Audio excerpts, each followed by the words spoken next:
నేను అదే అడుగుతున్నాను. ఊరి కాని ఊరిలో మోహన్ డబ్బు కొట్టి ఒక్కదన్నే రమ్మన్నారు. అప్పుడు లేని కంగారు ఇప్పుడు దేనికి?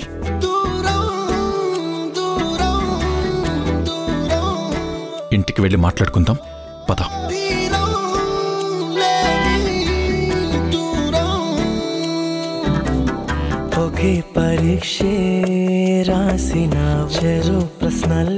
చంద్రన్న బాబు, నా లగేజ్ తీసుకుని మీరు వెళ్ళండి, నేను తర్వాత వస్తాను. అలాగే బాబు. ఒకే పడవలో కలిసిన ఒకే ప్రయాణం చేసిన చెరు ప్రపంచం చేరినారే. ఒకే గతాన్ని ఒకే నిజాన్ని ఎంవిపి కాలనీకి పోనివ్వండి. కార్ పంపిస్తే క్యాబ్లో వెళ్తే అమ్మ ఏమనుకుంటుందో అని కూడా ఆలోచించవా? తనకి భయపడటం కూడా మానేసావా? అడిగితే ఏం చెప్పాలో నా దగ్గర సమాధానం ఉంది. అన్నా, నువ్వు పోనీ. ఒకే పరీక్షే రాసిన ఒకే జవాబై సాగిన చెరు ప్రశ్నలే మిగిలినారే.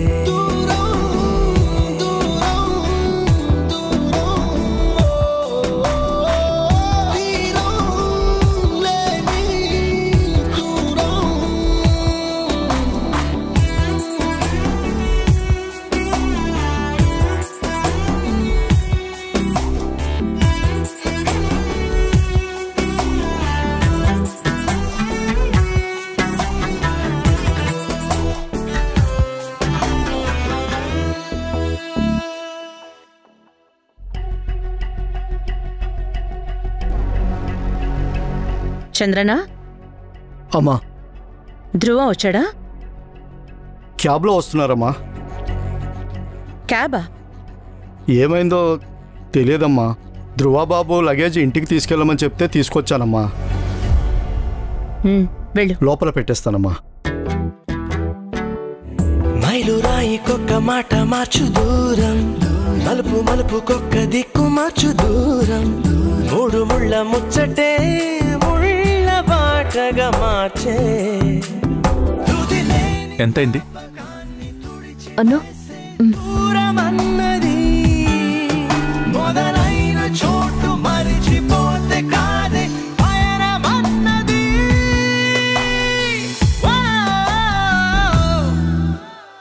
ఒకే పరీక్షే రాసిన ఒకే జవాబై సాగిన చెరు ప్రశ్నలే మిగిలినారే.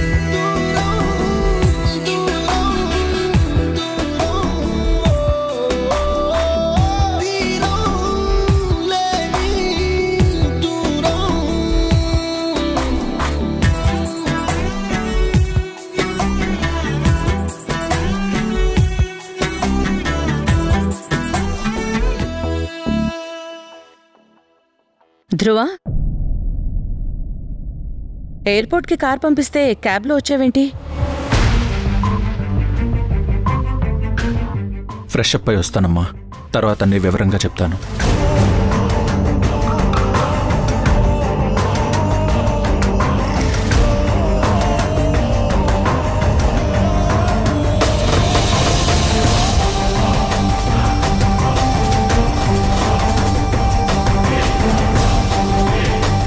వీళ్ళిద్దరి మధ్య అంతా బాగా ఉంటుందనుకున్నానే. ఏదో జరుగుతోంది, అదేంటో తెలుసుకోవాలి.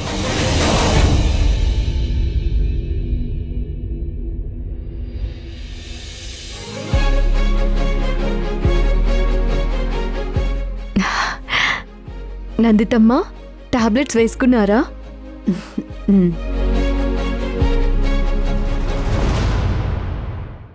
ఏంటమ్మా అలా చూస్తున్నారు? మీరు రేపు రావాలి కదా, ఈ రోజే వచ్చేసారేంటి? నిజం చెప్పు, అంతా బానే ఉంది కదా?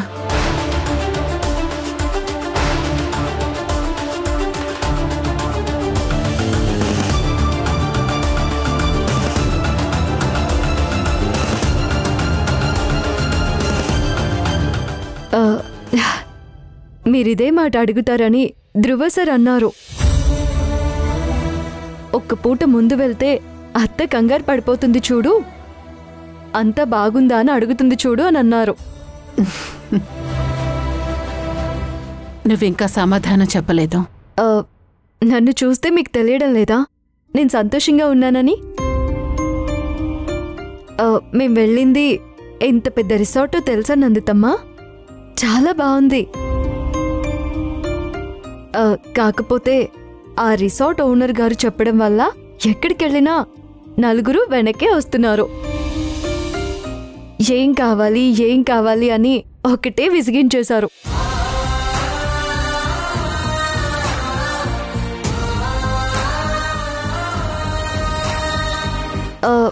మీకు ధ్రువ సార్ గురించి తెలుసు కదా, ఆయన పిలిచినప్పుడే ఎవరైనా రావాలి కానీ ఒంటరిగా ఉండాలి అనుకుంటే ఎవరూ ఆయన చుట్టూ ఉండకూడదు అని.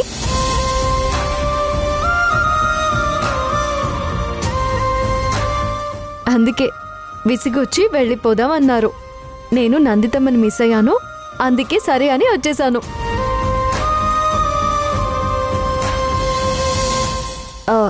ఏంటమ్మా నమ్మడం లేదా? సరే, అక్కడ నేనేమేం చూశాను, ఎక్కడెక్కడికి వెళ్ళానో చెప్పనా?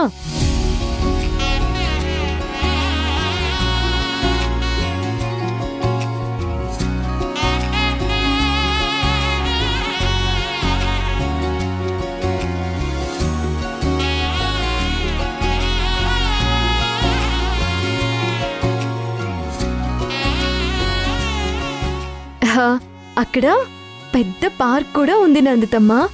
అక్కడ చాలా రకాల పువ్వులున్నాయి. ఆ పువ్వులు కొయ్యొద్దని బోర్డు కూడా పెట్టారు.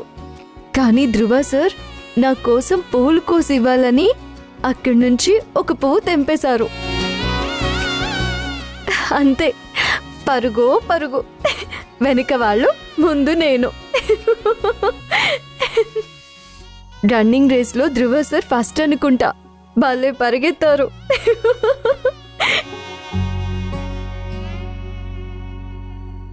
ఇందాక ధ్రువతో మాట్లాడేటప్పుడు ఎక్కడికి వెళ్లారు అంటే ఎక్కడికి వెళ్లలేదు అని చెప్పాడు. ఇప్పుడు వసుంధరేమో ఊరంతా చూసామని చెప్తోంది.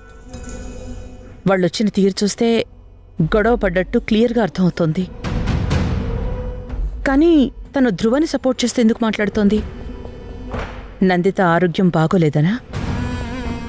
లేదంటే నిజంగానే వసుంధర చెప్పేదంతా నిజమా? సరే నందితమ్మా, నేను వస్తాను.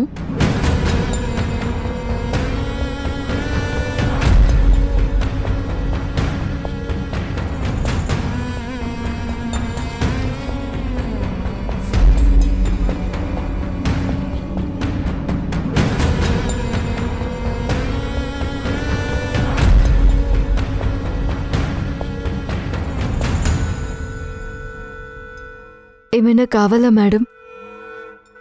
అవసరం లేదు.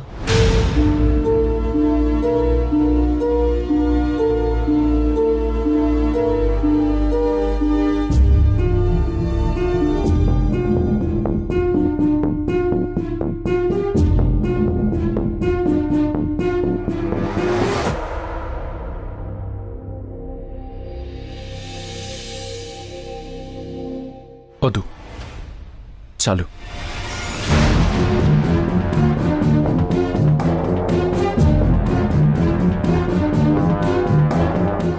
ధ్రువ, నాకు ఆఫీస్లో ఇంపార్టెంట్ మీటింగ్ ఉంది. నేను చెప్పాను కదా, ఫ్యాక్టరీలో ఒక ఇష్యూ రన్ అవుతోంది. వర్కర్స్ స్ట్రైక్లో ఉన్నారు. మన మేనేజర్ వాళ్ళతో మీటింగ్ అరేంజ్ చేశాడు. నువ్వు అక్కడికెళ్ళి వాళ్ళతో కన్విన్సింగ్గా మాట్లాడి పనిలోకి వచ్చేలా చూడు. సరేనమ్మా. ధ్రువ, నువ్వు కొంచెం జాగ్రత్తగా హ్యాండిల్ చెయ్యాలి. తప్పకుండా అమ్మా. నువ్వు ఆఫీస్కి వెళ్ళు, నేను ఫ్యాక్టరీకి వెళ్తాను.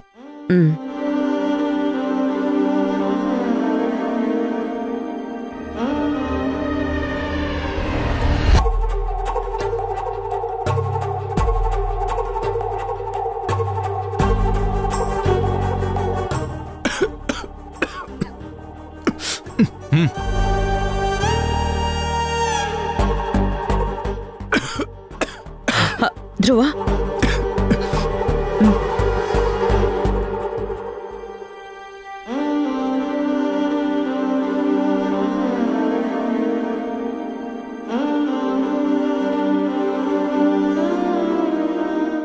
మిమ్మల్ని ఎవరో తలుచుకున్నారు సార్. తలుచుకున్నారో తిట్టుకున్నారో ఎవరికి తెలుసు?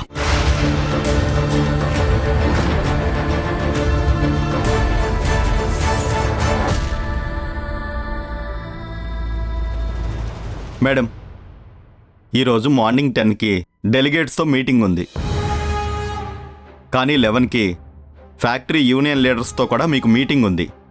ఇది రీషెడ్యూల్ చేయమంటారా? వద్దొద్దు. టీనా చాలా కష్టపడి యూనియన్ లీడర్స్తో మీటింగ్ అరేంజ్ చేసింది. ఆ ప్రోగ్రాం డిస్టర్బ్ అవ్వకూడదు. మరి డెలిగేట్స్తో మీటింగ్ అయ్యి మనం ఫ్యాక్టరీకి రీచ్ అవ్వాలంటే అట్లీస్ట్ 12 అవుతుంది మేడం. ఫ్యాక్టరీలో మీటింగ్ని ధ్రువని హ్యాండిల్ చేయమని చెప్పు, తను చూసుకుంటాడు. నువ్వు దగ్గరుండి చూసుకో. అలాగే మేడం. అవును, మధ్యాహ్నం ఏమైనా మీటింగ్స్ ఉన్నాయా? ఉన్నాయి మేడం, 2 మీటింగ్స్ ఉన్నాయి. సరే, అవి రేపటికి షెడ్యూల్ చేయి. Sure madam. అవును, మన రియల్ ఎస్టేట్ ప్రాజెక్ట్కి వేసిన టెండర్ ఏమైంది? అది మన కంపెనీకి రాలేదు మేడం. అంతకుముందు ఆ ప్రాజెక్ట్ మొత్తం రాజీవ్ సార్ డీల్ చేసేవారు. సార్ రిజిగ్నేషన్ ఇచ్చాక మనం వాళ్ళని ఒక్కసారి కూడా కలవలేదు మేడం. అందుకే వాళ్ళు ప్రాజెక్ట్ వేరే వాళ్ళకి ఇచ్చేశారు.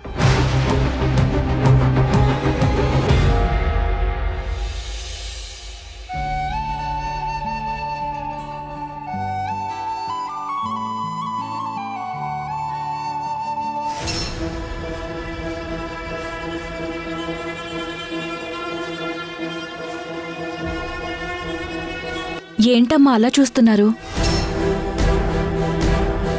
కంగారుగా ఉన్నానా? ఏం చేయను, మీ ముద్దుల కూతురు వసుంధర నేను తీసుకొస్తానన్నా వినకుండా మీకు మందులు తీసుకొస్తానని వెళ్ళింది. ఎంతైంది? 1000 రూపీస్.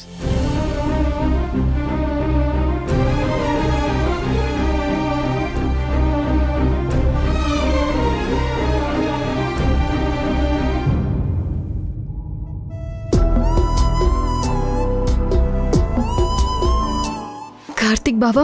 వసుంధర, నువ్వేంటిక్కడ? నందితమ్మకి మందులు తీసుకుందామని వచ్చాను. నువ్వు? నాన్నకి మందుల కోసం వచ్చాను. మామయ్యకి ఎలా ఉంది బావా? సర్జరీకి డబ్బులు కుదిరాయా? డబ్బైతే ఇంకా పూర్తిగా సర్దుకోలేదు వసుంధర. ఇంకో 3 రోజుల్లో ఆపరేషన్. ఆ టైంకి సర్దుకుంటాయిలే. అందరినీ అడిగాను. సరే కానీ నువ్వేంటి ఒంటరిగా ఇలా? కాసేపు అలా బయటికి రావాలనిపించింది, అందుకే వచ్చాను. నిజం బావా, ఇంట్లో కూర్చుని కూర్చుని బోర్ కొడుతుంది. నువ్వు బానే ఉన్నావు వసుంధర? నేను బాగానే ఉన్నాను బావా. నీ గురించే బాధగా ఉంది. ఉద్యోగం పోయిందని జానకి అక్క చెప్పింది. ఒక పక్క మామయ్యకి సర్జరీ చేయాలన్నారు. నీకు ఆ ఉద్యోగం ఎంత ముఖ్యమో నాకు తెలుసు బావా. నా వల్లే పోయింది కదా. అదేమన్నా గవర్నమెంట్ ఉద్యోగం వసుంధర? అది పోతేనే ధైర్యం కూడగట్టుకుని ఇంకో ఉద్యోగం వెతుకున్నాను. ఇది కాకపోతే ఇంకో అవకాశం వస్తుంది. కానీ నీ కష్టం వస్తే నా ఉద్యోగం గురించి ఎలా ఆలోచిస్తాను? వీటి గురించి నువ్వు ఆలోచించకు. నువ్వు సంతోషంగా ఉండు. నేను సంతోషంగానే ఉన్నాను బావా. తెలుస్తూనే ఉంది. పెళ్లి కాకముందే ఇంటి ముందు కారు పెట్టిన వాళ్ళు పెళ్ళయ్యాక ఏమీ తోచక కొత్త పెళ్లి కూతురు రోడ్ల మీద నడుస్తూ ఉంటే పట్టించుకోవడం మానేశారు. నీ మొహంలో పెళ్లి కల కాదు, తెలియని బాధ కనిపిస్తోంది. నాకు సమాధానం చెప్పాల్సిన అవసరం లేదు. నువ్వు బాధపడకుండా ఉంటే చాలు. సరే వసుంధర, నేను వెళ్ళొస్తాను. నువ్వు జాగ్రత్త. సారీ బావా.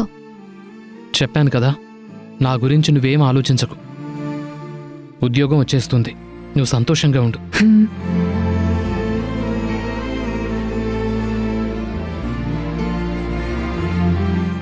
ఈ మెడిసిన్స్ కావాలి.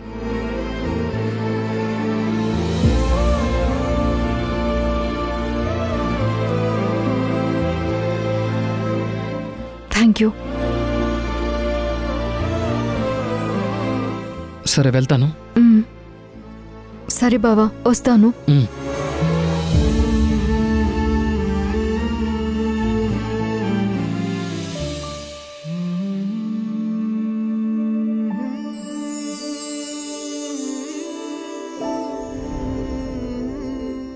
ఇంతసేపు చేసావేంటి వసుంధరా? నందితమ్మ నేను చాలా కంగారు పడ్డాం. అమ్మకి నిన్నొక్కదాన్ని పంపించానని నా మీద కోపం కూడా వచ్చింది. నందితమ్మా, ఎందుకు నందితమ్మ భయం? నేను పక్కనున్న షాప్కే కదా వెళ్ళింది. ఎస్టేట్లో ఉన్నప్పుడు ప్రతి గడప తిరగడం అలవాటు. ఇక్కడ ఇంట్లోనే ఉండాలంటే ఊపిరాడినట్టు అనిపించలేదు. అందుకే అలా బయటికి వెళ్ళొస్తానని సుజానాపి నేను వెళ్ళాను. సాయంత్రం మనం ఇద్దరం వెళ్దాం, సరేనా?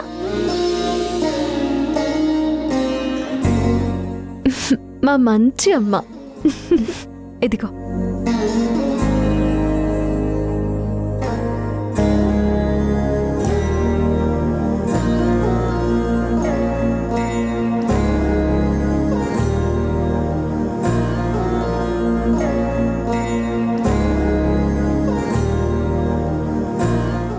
డబ్బైతే ఇంకా పూర్తిగా సర్దుకోలేదు వసుంధరా. ఇంకో 3 రోజుల్లో ఆపరేషన్. ఆ టైంకి సర్దుకుంటాయిలే.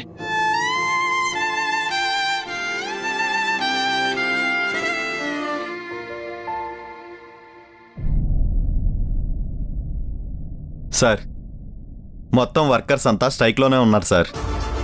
అసలు రాజు సార్ రాకపోతే ఎవరితోనూ డిస్కషన్కి రామని యూనియన్ లీడర్స్ తెగేసి చెప్తున్నారు సార్. నేనే బతిమాలి డిస్కషన్కి ఒప్పించాను. కొంచెం సామరస్యంగా డీల్ చేయండి సార్. సామరస్యంగా అంటే వెళ్ళి వాళ్ళ కాళ్ళు పట్టుకోమంటారా? మీరు ఆ రాజీవ్ సార్ వర్కర్స్ని ఎక్కడుంచాలో అక్కడుంచకుండా నెత్తిన పెట్టుకున్నందుకే ఈ స్ట్రైక్లు, ఈ బెదిరింపులు. కానీ వాళ్ళు ఇప్పుడు పనిలో ఉండటం మనకి చాలా అవసరం సార్. తెలుసు, అందుకే మాట్లాడడానికి వచ్చాను. పిలిపించండి. ఒక్క నిమిషం సార్. రండి. నమస్తే సార్. నమస్తే సార్. నమస్తే సార్.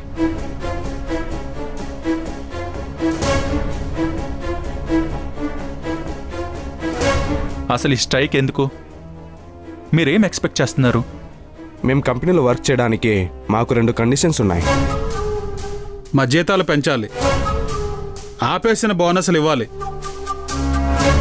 హెల్త్ చెకప్లు కంపెనీ తరచుగా చేయించాలి, మెడికల్ అలవెన్సులు పెంచాలి. మల్లికా మేడంతో మాట్లాడి మీ కండిషన్స్ని ధ్రువ సార్ కన్సిడర్ చేస్తారు. కన్సిడర్ చేయడం ఏంటి? చేసి తీరాలి. మా ఇంటి పరిస్థితులు మీకేం తెలుస్తాయి? మావి జీతాల మీద ఆధారపడే కుటుంబాలు. మీకు తేలిగ్గా అనిపించవచ్చు. ఒకరు హాస్పిటల్లో పడితే నెల రోజులు పడ్డ కష్టం జీతం మొత్తం ఎగిరిపోతుంది. చూస్తామంటే సరిపోదు, హామీ ఇవ్వాలి. అది ఆయన నోటితోటే చెప్పాలి. ఎందుకు కన్సిడర్ చేయాలి? అసలు మీరు మాకు కండిషన్ పెట్టడం ఏంటి? మీకు డబ్బులు కావాలి, మాకు పని జరగాలి. ఇద్దరం బెనిఫిట్ అవుతున్నాం కదా. సడన్గా జీతాలు పెంచడం అంటే కుదరదు. అయినా మీకు ఉద్యోగాలు ఇచ్చేటప్పుడు ఎలాంటి హామీ పత్రాల మీద సంతకాలు పెట్టలేదు, మీ జీవితాలు మారుస్తామని. అయినా జీతాల మీద ఆధారపడ్డ వాళ్ళు రిక్వెస్ట్ చేయాలే కానీ ఇలా ఆర్డర్లు, కండిషన్స్ పెట్టకూడదు. మీ బుద్ధులు మాకు తెలుసు, అందుకే మీటింగ్కి రామని చెప్పాము. లేని వాళ్ళ మన చులకన మీ మాటల్లో బాగా కనపడుతుంది. మీటింగ్కి రాకపోతే మీకే నష్టం, మాకు కాదు. చూద్దాం సార్, అది చూద్దాం. మాకు వేలల్లోనే, మీకు కోట్లలో నష్టం. ఒక్కసారి కార్మికులు పని ఆపితే ఏం జరుగుతుందో అర్థమయ్యేలా చేసి మీకు కూడా మీటింగులకు పిలిపించి కాళ్ళు రగరేస్తే ఎలా ఉంటుందో శాంపిల్ చూపిస్తాం. మీరు పని ఆపితే వేరే చోటు నుంచి వర్కర్స్ని తెప్పించి వర్క్ చేయించుకుంటాం, కానీ మీ పిల్లల ఫీజులు, ఇంటి అద్దెలు వేరే వాళ్ళు కట్టరు, మీరే కట్టుకోవాలి. మేమిస్తేనే కట్టుకోవాలి. గుర్తుపెట్టుకోండి. అది ఈ మాట బాగా గుర్తుపెట్టుకుంటాం సార్. మర్చిపోలేని మాట అన్నారు. ఇంకేం చూస్తున్నారు? పదండ్రా.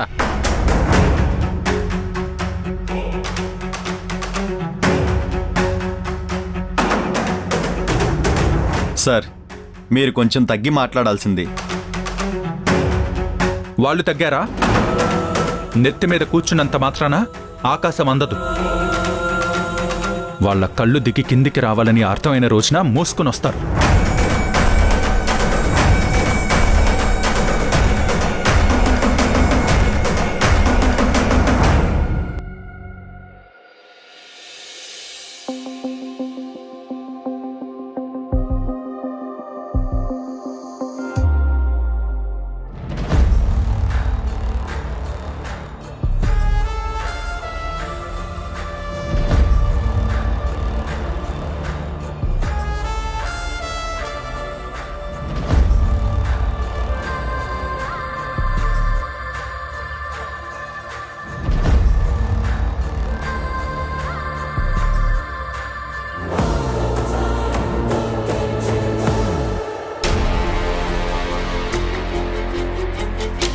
ఆ కార్తిక్ గడు కళ్ళోకొచ్చాడా?